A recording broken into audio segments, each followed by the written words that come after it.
Welcome to Princeton, New Jersey, home of Princeton University, delicious food, wonderful art, a beautiful town square, orange and black attire, and the Princeton Garden Theatre.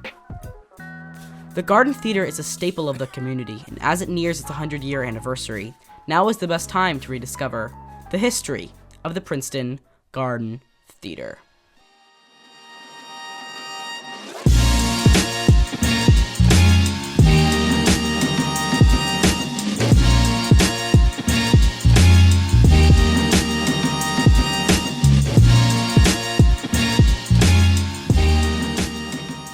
The Princeton Garden Theatre opened on September 20th, 1920, with a showing of the silent comedy Civilian Clothes. The garden was built by Princeton Theatre Company. There was a garden at one time on the side of Bainbridge House where the Garden Theatre is. That's how the Garden Theatre got its name. It was a very attractive garden there with a picket fence around it. It comes down Nassau Street and down Venter Avenue.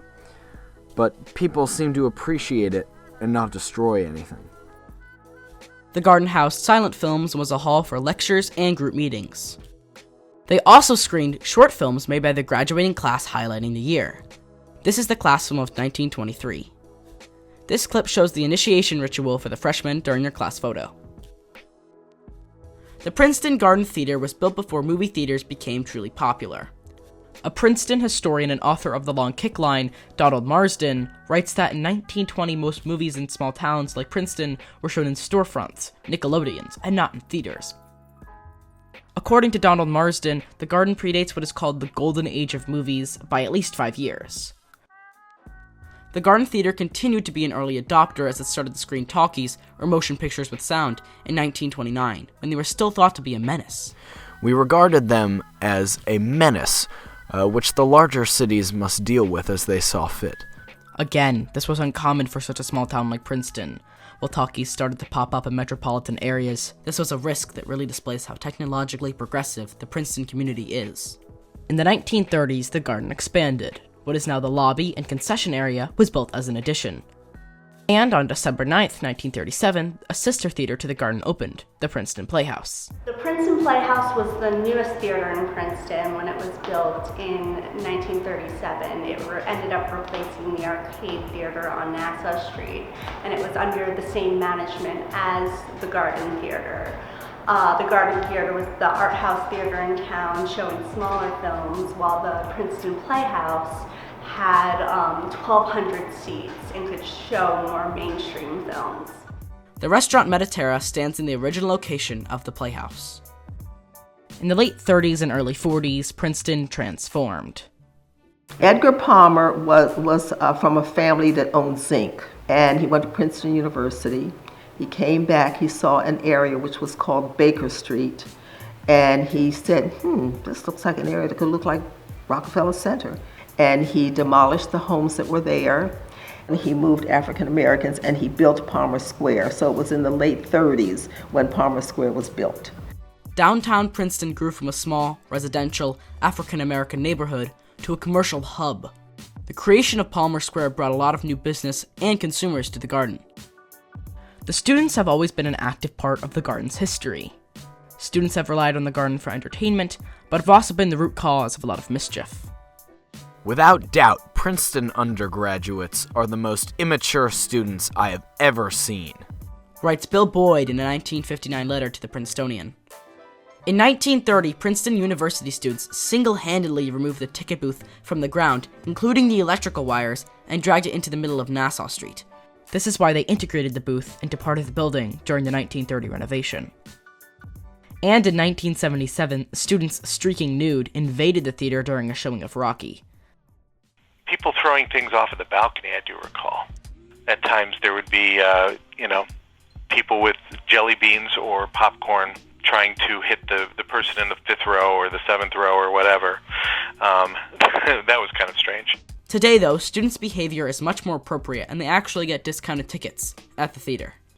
I don't know exactly what my earliest memory of the Garden Theatre is, but I know in 1962, PJ's Pancake House opened in Princeton. And my brother and I, we were probably 9, 10 years old, would ride our bikes up from our house, and we would have hamburgers at PJ's. They used to come in a little basket. And then we would go next door to the garden and see whatever movie was there.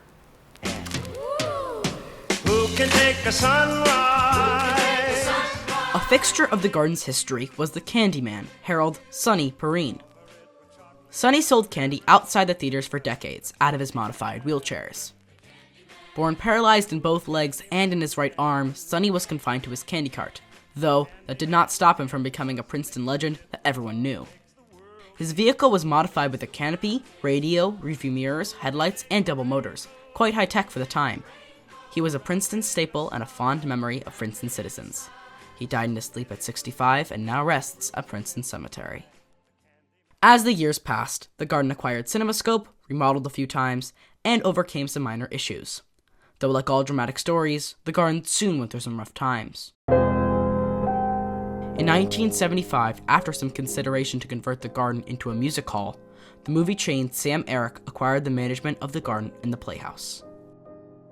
While they did renovate and make the garden a double-screen theater, over the next few years, the quality plummeted. Sam Eric failed to pay taxes, rent, heat, and insurance for both the Playhouse and the garden, resulting in the closure of the Playhouse. The Playhouse was closed last Saturday night, permanently, say Sam Eric officials, and if Sam Eric does not pull itself out of default on its lease for the garden, the university might evict the movie theater chain and close the garden. The garden was constantly teetering on the edge of closure. On top of this, the garden failed to pass basic health inspections for concessions. They found mice droppings and a sticky substance in the food service washroom area. Orange signs were put up on the doors, driving customers away.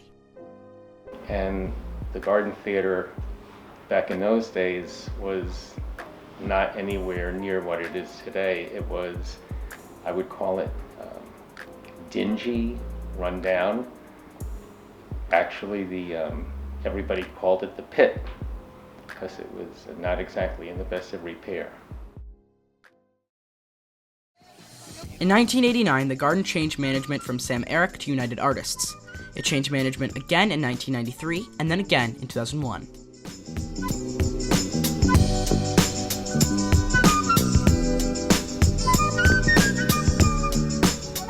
Theater Management Corps continued to run the theater up until 2014, when their lease ran out. Renew Theaters, a non-profit art organization, leased the theater from the university. Renew Theaters, which we are a part of, is a blanket nonprofit organization that goes into different art house theaters from days past, I guess. Most of the theaters are from the 20s to the 30s, and we do restoration work and we maintain the ongoing day-to-day practices of an art house theater. Yeah, it's just a great community beyond the university itself. Just the people that live here are very engaged with the intellectual discourse surrounding film. The other theaters that we operate are much more focused on new main run releases. We specialize in indie art house, sometimes foreign, sometimes documentary films. But here at the Garden, people are really latching on to repertory titles where we dig back into old film archives and things like that to show maybe The Godfather or Guess Who's Coming to Dinner or Eternal Sunshine of the Spotless Mind. Everything from the 20s to the 70s and beyond. The audience has been much more receptive about those special events. Though I did visit the Garden before 2014, the Garden has grown up with me. The Garden has returned to its roots of art house films and has redeemed its reputation in town. Due to this new revival of the theater and an artsy selection of films that caters to my taste, my attendance has spiked. I am now a member of the Garden and feel quite passionately about it. This era of the Garden will always be my Garden, as previous generations had theirs. Not only is this my favorite theater, the Garden has achieved statewide recognition as the best movie theater in all of New Jersey. The Garden is a monument that is here to stay. I'm excited to see the future of this wonderful place.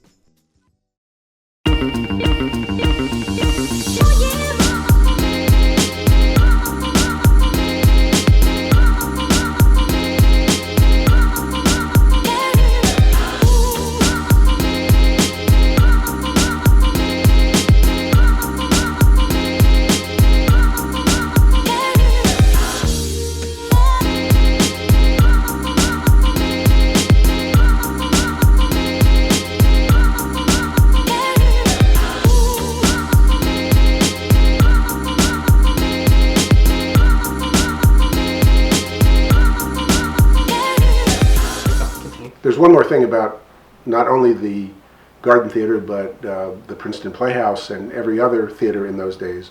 That was the only place you could buy Raisinets. They did not sell them in stores. So you could only get Raisinets, which I loved, at the movies. Raisinets are awesome. Hey everybody, thank you guys so much for watching. This was a really big project, so I appreciate your patience and support. So, don't forget to subscribe, hit me up on Twitter and Instagram, and I'll see you guys very soon. Till next time, I'm Aaron Razi.